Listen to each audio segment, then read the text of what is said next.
Okay, welcome to the last of 7 or 8 years of 7 years of Capital Construction Real Estate Committee meetings.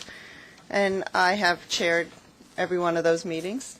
And just Jim Sador, sitting next to me, is the only board member that's been here since its inception, and he's also helped me out sometimes when I couldn't make meetings, so I thank you. And Bill Wheeler and Tony and Ronnie Hakam, who couldn't be here today. She's taking care of her dad, I believe. Yeah. Those three soldiers have been here since the beginning and have been very patient and respectful with me. And our second president, Mike, we've enjoyed working with each other the last few years. And all in all, I think that the staff that I deal with directly of Capital Construction Real Estate, also Jeff Rosen, we've always said the shoes he had to fill were quite large, but he's done quite a very good job, and he too has been always there for me when I've had questions and even some spirited discussions. I have enjoyed the committee. It's quite challenging, obviously, with the projects that they're dealing with. I have some strong feelings about, which none of you will ever know, about some of the projects and some of the things we've done. But we have also, although in hindsight, I'm sure many of the decisions we have made would have been different, but there is no such thing really as hindsight. And with what we've had to work with and what has been given to us, I think that the committee has done a remarkable job. And I do hope you all visit the projects that have been completed and then the projects that are still being worked, because I think you'd be fascinated outside of this room to see what really this department handles. So thank you very much. And I would like to know if there are any public speakers. There are no public speakers. Okay, so I guess I was the speaker for today. And motion to approve the minutes? Motion. Oh, and also I'd like to thank the Capital Construction Real Estate Committee that has, although the members have evolved, I don't know if these times have made us become a little bit more serious, a little bit more judicious for whatever reason. This is by far the best group of people that we've had, and I'm bummed out that we will be dismantling. However, I think Chairman Walder's conceptually his changes, I think, are excellent. They're going to be welcome, and I think he has some terrific ideas. And I've got to learn a little bit more about buses. Okay, so in a second, the work plan that, also regarding what is to be, that Capital Construction will be reporting through the relevant operating agency committee. And basically, there are 4 projects. And East Side Access, which is about half of the money being spent, will report to the Metro North Long Island Railroad Committee, which is now going to be 1. And the other 3 projects are going to report to Doreen Frasca's New Jersey, sorry. Just been relocated. Yeah, to the Transit Committee. So things won't change that much. The only thing that will change will really be the reporting structure. The rest will remain basically the same. Are there any questions from the committee about what's to happen? Or no? Okay. You're bored of me? What's to happen? I don't know. Michael will do his last brief review of the project status reports. Good morning. Let me just go over it. The projects today, I'm going to actually have pay special attention to something that I've spoken to you last time around, the fragile buildings along 2nd Avenue. but I'm going to start with Fulton Transit Center. The work is continuing in really an accelerated pace. We have completed underpinning of the Corbin building. Now the contractor plans to mitigate some delays by actually doing double shifts when possible, so therefore we expect to have no delays there. The AC mezzanine weekend work has begun, and clearly we have associated weekend service changes that have gone in effect. We have awarded the Corbin building restoration contract to Judlow on February 19th, so that again is moving along. We'll be awarding the Day Street Concourse and RW underpass finishes, and this is really the finishes just in April, with a low bidder that is Skanska coming well below the engineer's estimate. And the bids for the RW southbound platform are due at the end of March. In effect, we have advertised the Transit Center building that will be, in fact, our final contract for the Fulton Street Transit Center. So we expect to be under contract with everything by summer, before the end of the summer. And just as an information piece, we have committed 74% of the stimulus dollars, and we expect to commit the rest by the end of the summer. Proving that no good deed goes unpunished. Last time when I complained about the quantities of dirt that were being taken from the Corbin building, and then the hardening that we're doing with the jet spray, I got a tour. Okay. And it was a very, very, I would say, rigorous tour. I don't usually like to go into basements, let alone sub-basements. But I found myself with Uday, who was a very capable guide, 30 feet below the surface of the Corbin building. And for anyone that has not been in there, it's an anvil-shaped building that was put up in 1879, I think. Yes. And Nancy, getting back to something that you said, I think today in our right minds in this economic environment, we would never have taken on the historic preservation task that we've taken on with that building. But that said, what's going on as part of this underpinning, and I got to see it just before it was completed, is literally people were hand chiseling out the bedrock underneath and taking the dirt out by buckets. It almost looked like the building of the pyramids that you'd see in encyclopedias. It was an extremely painstaking and I imagine expensive task, but I felt very comforted by the job that Skanska was doing. I was very pleased to see how far along we've gotten with the head house structure as well, and I hope that we're going to be ahead of schedule on Fulton Street rather than behind. So it's quite an amazing project. I'm keeping my fingers crossed, and Uday is working very hard to make sure that we're going to be done on schedule or ahead of schedule. And yes, we are almost working there as they used to work at the pyramids. That's apropos the Passover, right? Oh, Mike. I have to say, you always take it one step too far. But now that we're talking, it is the last committee meeting, so we are a lot looser. A little humor. But in hindsight, which isn't humorous, but I hate to talk in hindsight because I... Yeah, exactly. No, we try not to do that. We are not doing that. But from the beginning, I said, and I hate I sound like to my son, I told you so. That's on. Oh, yeah. Oh, but I just want to finish my thing. From the beginning, I said that Fulton Street Transit Center should have been just another subway station to assist our riders and make life better for our riders. And that's it. What? Remembered having in your monologue in the beginning, you said, I feel strongly about projects, but you'll never know that. I know. Okay. Okay. However, I do have a comment. I was riding this past weekend. I guess this was maybe one of the first weekends where there was no stopping at Broadway, Nassau. There were announcements telling people how to get to the 2-3, but there were no announcements telling people how to get to the 4-5.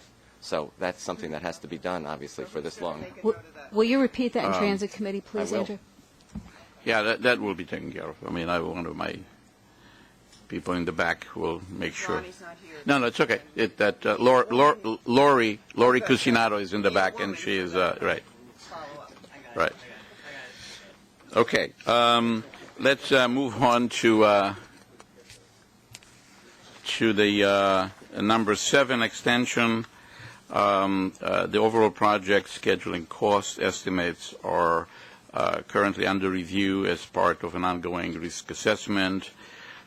They appear to be trending higher than originally established, and this is something that we're monitoring, and that's about as much as I know at this point.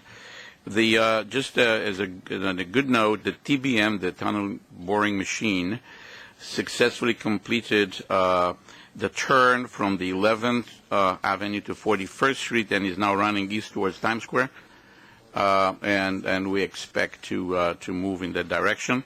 The other TBM continues running north and has cleared the Lincoln Tunnel tubes, so we're now about to start turning. We have advertised this month the facilities building core and shell construction at Site L.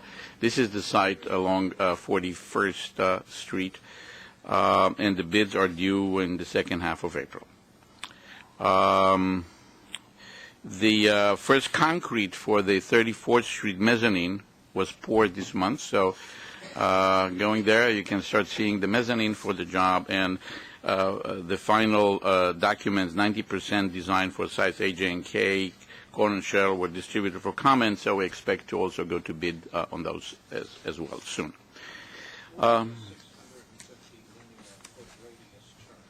What happened is that when we turn from 11th Avenue, turning right to 41st Street, that's about the length of the curve is about 650. Yeah, so it's turning. So we just turned. So now we are on the straightaway to, and we did hit relatively. We have good rock, so that's a good thing. We made some changes there originally in order to avoid potential problems with the geotechnical problems. So we lowered the tunnel somewhat. So it proved to be the right thing to do.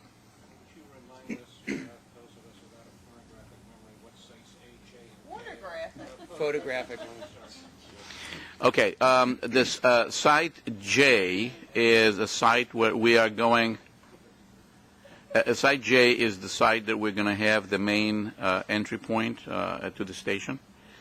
Site L is the Extel that is all the way up on 41st, and then we have site K and site A, and actually there is also site P that I'm not mentioning right now. And this is, if I believe correctly, Site A is at the very end of the tunnel, the southern end. So these are various sites, developmental sites, in which there is a combination of our facility, ancillary facilities, as well as developers building there. Let us move to the 2nd Avenue. Okay.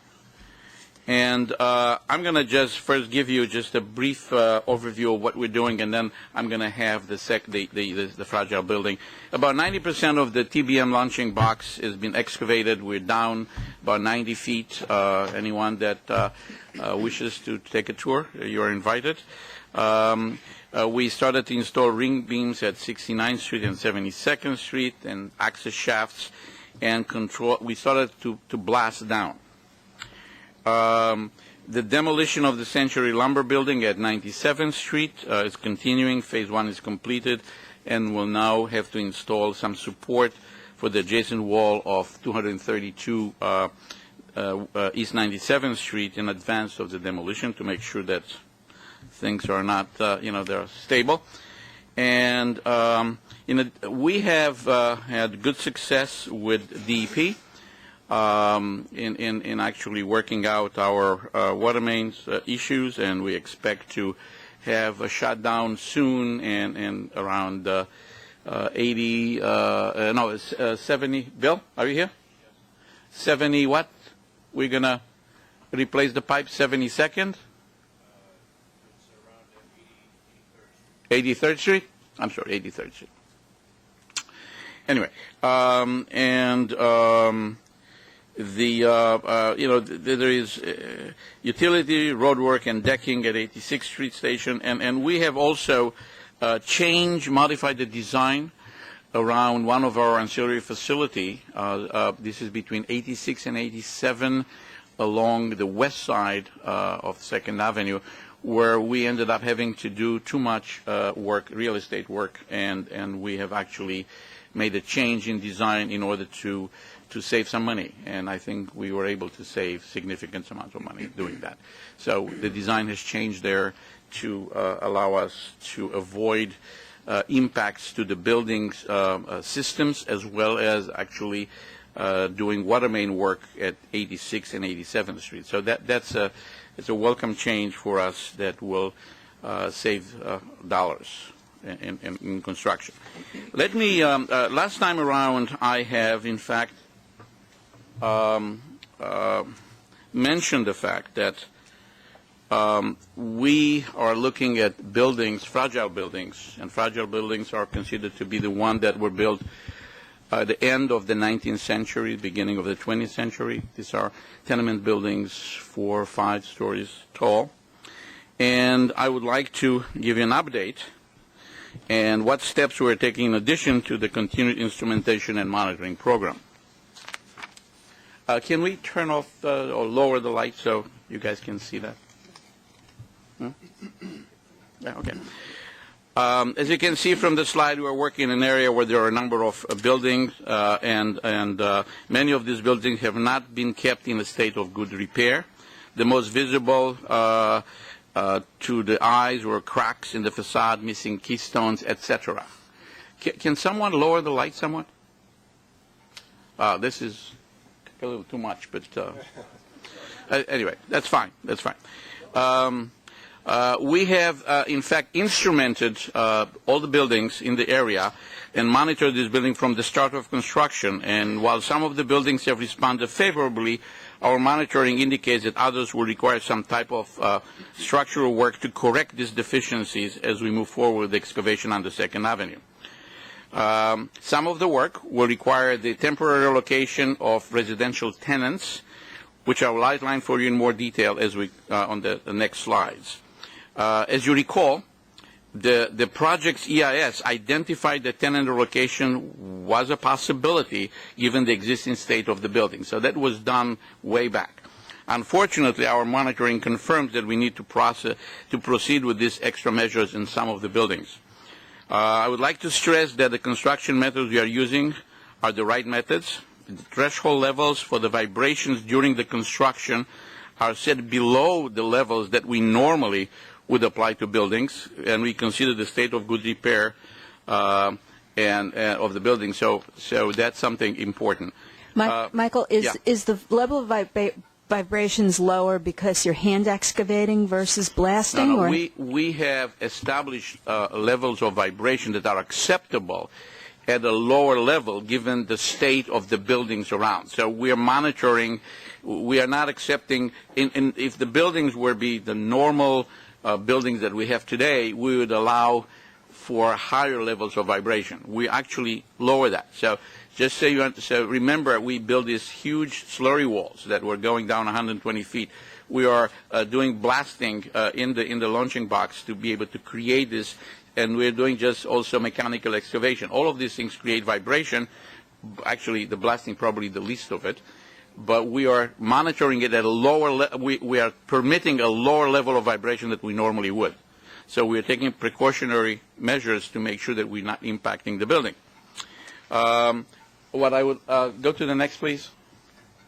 I don't know if you can see it here, but I would like to note the fact that all of the buildings that are either blue or green in this particular case, none of the discussion today should give anyone concern about the safety of these buildings. The Department of Building confirms the buildings are structurally stable and safe for occupancy, and these extra measures to correct pre-existing deficiencies as we move forward are necessary. The slide shows the specific building requiring work. Now, overall here we have 31 buildings, and they're all been instrumented and monitored. It's like the electrocardiogram for buildings, so to speak. And this slide shows the specific building requiring work. There are 18 in total. There are 12 buildings that are noted in green that require some type of work, such as cellar ties, grouting, etc. And tenant relocations are not required. All work can be completed from the outside or basement, so we're not going to impact the tenants. There are 6 buildings requiring tenant relocation, and they're highlighted here in blue. You can see them here between 94 and 95th, and one building, 1873, that you'll see it further up. And we are working in close coordination with DOB and the owner of these 6 buildings. Could you just flip it over? This is... Let me ask you, who Yeah. pays for the repairs of these buildings?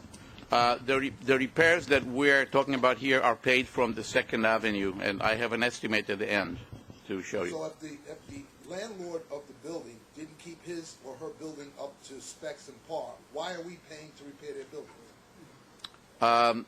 In order for us to move forward with the project, these buildings were, let's say, marginal in terms of their ability to be able to build next to them. Did they probably require work? Yes. Would they have required work now? Probably they could have deferred it some, another few years. Eventually they would require this type of work. We need, in order for us to advance the project, to do this work. Otherwise, if you have to rely on the owners, that would have been an additional delay to the 2nd Avenue, and that's why we're paying for it. Well, the owners of the property issued violations for not having their buildings up to par that we could get the money back from? Some of the buildings have violations, and we are compiling that information.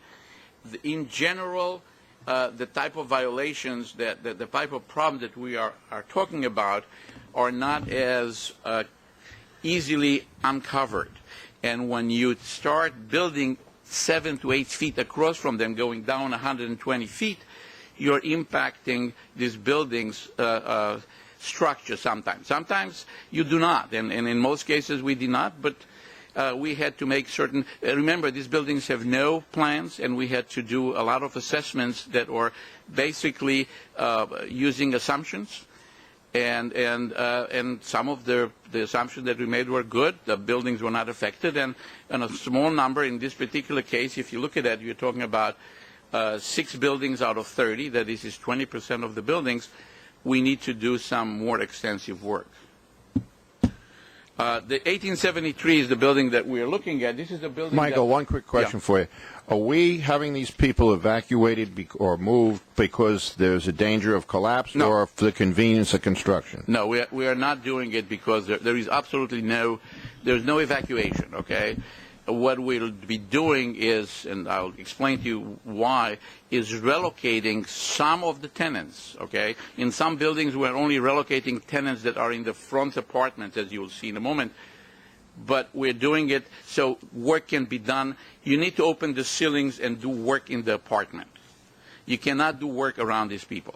Now, this particular building, 1873, if you look at it carefully, you'll see it slants kind of to the south, to your left. Okay, it just goes a little that way, and you can see it that it kind of, this is where the central lumber was, kind of moves a bit away from it. We knew that this building was problematic, so in the bid, because we have to build an ancillary facility where the central lumber is, and we have to put a slurry wall in front of it, we're going to do compensation grouting, another type of grouting around the foundation to reinforce it. When our engineers went into the basement of the building, they started to see that because the building is moving away, some of the bearing, the joists are sitting on the bearing walls started to detach themselves. So what we did then, as a precautionary measure, we have asked and we have seen other apartments and other floors, and we have determined in this case that indeed that is happening, and what we're doing is, in this particular case, we will in effect ask for, we're going to in effect relocate temporarily. There are 12 studio apartments in the building. They will be temporarily relocated for about a month in order to allow work to be done in the building to reattach the joists to the bearing walls. So that's necessary in order to make sure that this building is going to be there while we are going to build in front of it. That's going to create a certain amount of vibration, and we want to make sure that things are safe. So that's what we're doing.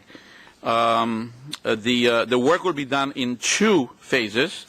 One is the basement reinforcement and repairs, and then we're going to follow for the internal reinforcement of the residential floor. So that's when we'll need to relocate people for about a month. Could you go to the next one? This is where the TBM launching box is today, and these are the 5 buildings that we have mentioned that will require also to have some tenants relocated. There are 48 apartments in these buildings, and about 1/3 of them will require a 1 month or a 30 to 60-day relocation in the front of the apartments. Here the issue is a little different. Through monitoring, we have determined that the facade started to shift forward. Just if you know anything about these facades, they are being anchored to the bearing walls. These anchors were put back in the 1800s, and they deteriorate over time. And when we monitor the facade, we observed that the facade started to shift. So that's when we determined the fact that we need to do work. If you put the next slide, please. These are the buildings. And what we did here is a mock-up. You see the stars on the front of the buildings. What we're doing there is we are putting tie rods as phase 1 in order to attach the facade back to the joists. And we're doing it in a non-intrusive way. In effect, we are drilling a little hole. We're putting a camera that is at the end of a little fiber optic to look to see that we're not hitting anything in the process.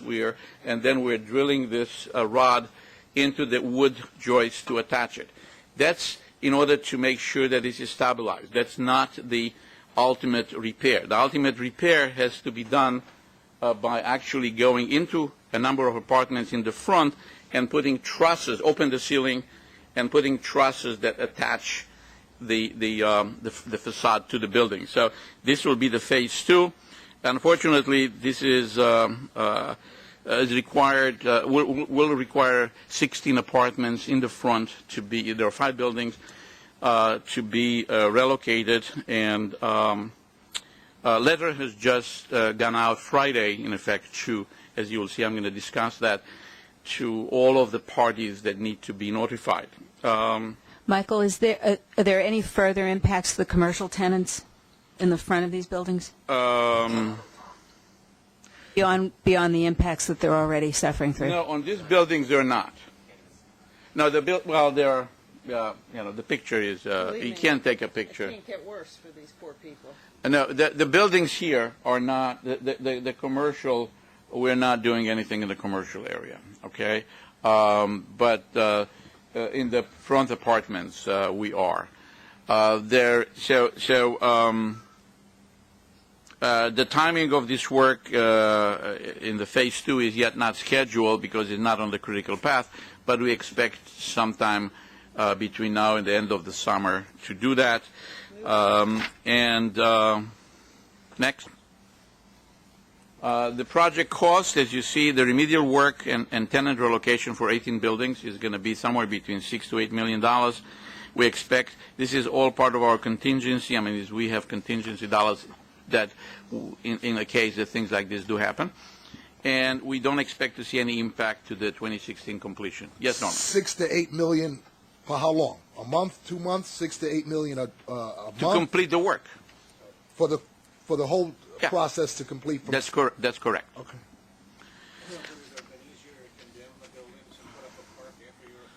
This is part of the what if that I'm not going to try to speculate on that. I mean, Michael, are you? Are you But going that's to? part of the 6 to 8 million. This is Yes. only in one quadrant. We're now talking about the 90s as you proceed down Second Avenue. I Okay. have that as well covered. Michael, before you go, Yes. on one of your previous slides, you showed the launch box on a detail, and it looks like it goes for 3 or 4 blocks. Is that an open cut for that launch box? Yeah, if you go there, you go. It's a cut and cover, and you go down. I mean, And all the 90 feet utilities right are just being suspended? They are suspended. Utility, not all. Some of them were moved outside the box, and some are actually hanging In the box? in the box. Yes. Okay. Next, please. This is really our outreach to make sure that we're doing the right thing. A letter was sent to elected officials, to the tenants of 1873, the tenants of the other 5 buildings that will need temporary relocation, as well as the tenants who will not need temporary relocation. Okay, the majority will not need. And we expect to have tenant information meetings to be scheduled for separate for 1873 and separate for the others as well. We're going to have meetings with the elected officials. We're working with the owners and their engineers to make sure that they are on board. And at this point, we have all but, I think, two of the buildings, because we need to have an ability to enter the buildings and do the work, and we need the landlords to actually agree to that. And I think that we still have to conclude the deal with 1873 and an owner of 2 buildings out of the 5. The 3 buildings are already secure. We secure all the approvals from the owners and their engineers. The next one is, the next slide actually will give you an indication of the type of work that we're having, so you understand why is there a difference. The 96th Street station is a cut and cover. Cut and cover means that we go in, we drop this huge slurry walls, and then we excavate. From there, when you start going to 86th, 72nd, and 63rd Street, we are mining throughout. So the caverns that we expect to have for the stations are mined caverns. That creates less of an impact on the adjacent buildings, although there is an impact due to the fact that on the 86th Street station, we're going to have 5 openings for ancillary buildings and entry point, and on 72nd, we're going to have 4, again, 2 and 2.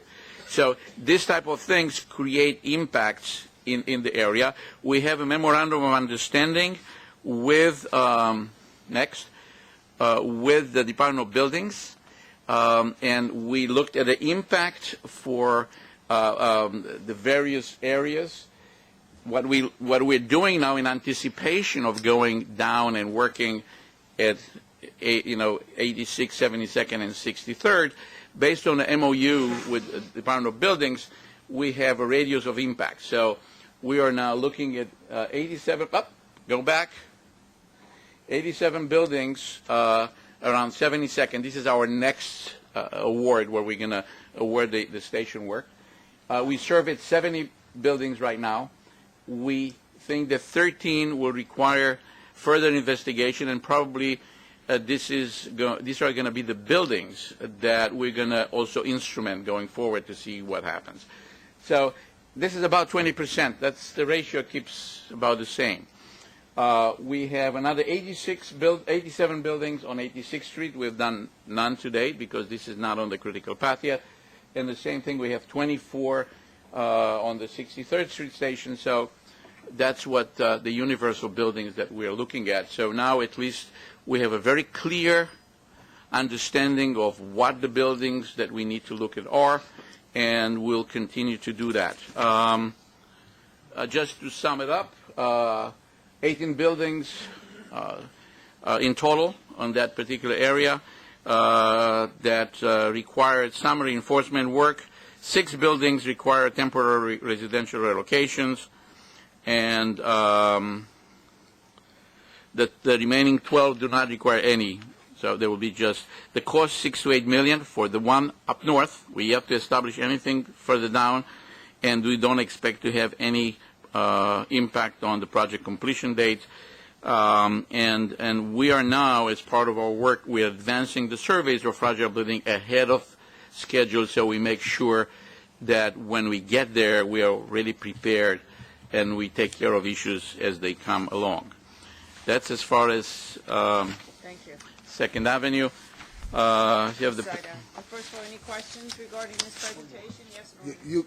yes. You said $6 to $8 million up north. What are you talking about? Well, from 92nd to 99th Street, where we are working right now, we expect the cost to be $6 to $8 million to be able to address the issues regarding the fragile building. So as you go south, the number could go north. As we go south, the number could go north. Yes, that's correct. That's why I have, in effect, identified the potential of what we're going to see. Remember that we have zero plans, and what we do is basically when you do an analysis, you just need to make a lot of assumptions. You have to look at it from an engineering point of view and basically forecast how this building will behave. That's why we instrument them. So the instrumentation tells us what happens.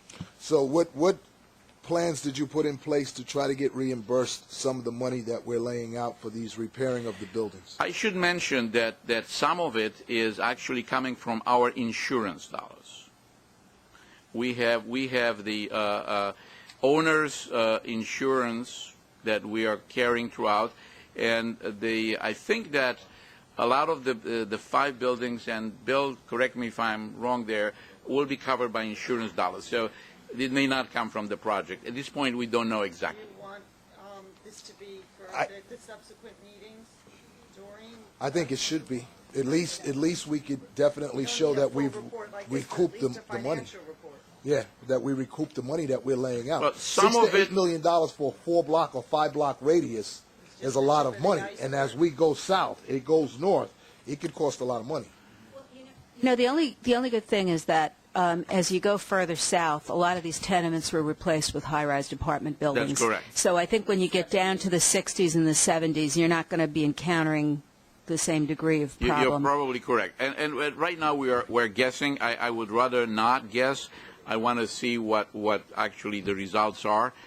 So, we don't really know. Do you want to have him every month report on what's being spent? Oh, yes, and indeed. And where the money's coming from? Oh, yes, All right. indeed. Had a feeling. Okay, let's move on if everybody's okay. East Side Access. We have a 10:30 briefing. You've now demonstrated why the Second Avenue subway is about 50 years behind schedule. Right. Do you have the staff to do all these tenant relocation meetings and instrumentations? And Well, yes, we do, because the instrumentation is done by our contractors, and the relocation meetings, we have a consultant that does relocation that will be dealing with that. So, yes, we are addressing that proactively. Someone from our shop manages it, but we do it with outside because we have it on board. It's part of the FTA requirements to have that, and we have it, and we're using it. That's all. Okay. Any other questions? East Side Access? The East Side Access is moving along. We completed the lower level drive number 3 with the Robbins TBM. We relaunched the next drive, and we continued the road header excavation. We expect to start blasting actually in effect towards in about a week, the end of March.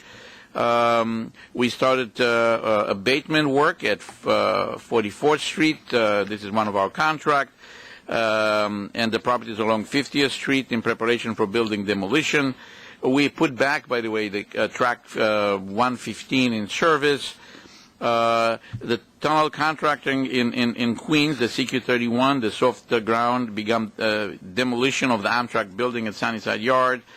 And work is underway to repair the slurry wall prior to excavating for the launch of the soft ground tunnel machine. We have actually shifted $5 million from the real estate budget to the construction budget to recognize the construction component of an agreement with property owners on 50th Street. That's about it. Any questions? Okay. There's one. Excuse me. I spoke too much today. There's one non-competitive item and two. Okay. There are 3 procurements that I'd like to review. There is one non-competitive item and 2 competitive items. One is a modification to the MTA Capital Construction Litigation Support Contract with Merrill Communications for additional $1.1 million. We'll vote on these together, but of course, if anyone has any questions. The second is a modification to the 2nd Avenue Subway TBM launch box and tunnel contract. This change order provides for changes in the tunneling alignment that will affect the volume of the TBM work and other elements of the contractor's work. And then lastly, a modification to the East Side Access Traction Power MOD's contract for $1.3 million. And this change order provides the relocation of an existing conduit rack. Do any of the board members have questions? It's pretty sad that in these troubled times it costs more than $1 million just to produce documents for one in litigation. But I guess there's nothing wrong with it. Sickening. It's sad,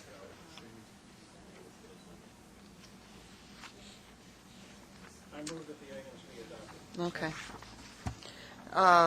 All in favor? Lastly, there's one information item, and that's a procurement action that will be heading off to the Finance Committee for review for extension of the insurance used in the owner-controlled insurance program for the East Side Access. We don't have to vote on that, correct? On the information item? I don't believe we vote. Information, yes, No. correct. Okay, sorry. And then regarding the real estate portion of the agenda, quite quiet, at least according to the book. I'm sure that it hasn't been quiet internally. Lots of work on items in the pipeline, but relative to action items. There are 4 real estate action items. Jeff is available to review them.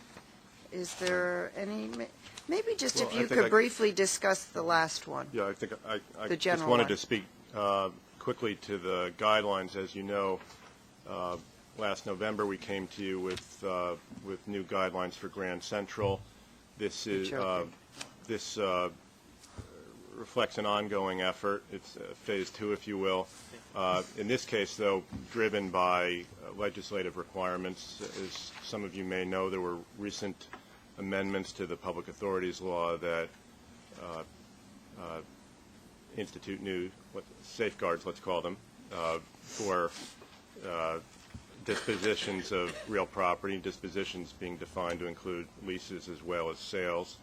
The primary changes are that whereas it used to be possible to forego public advertising in cases where recognizably the property was unique, had unique value to, say, an adjoining owner, for better or worse, those exceptions have now been eliminated, so that it's necessary to do public advertising in virtually all cases. There are some exceptions to dispositions to governments and so on, but for the most part, where we sell or lease, we are bound now to go through the competitive process. The other major change is that whereas sort of the obverse or converse of that or something, whereas formerly we had not been required to do an appraisal except in unique cases where the property had some unique quality.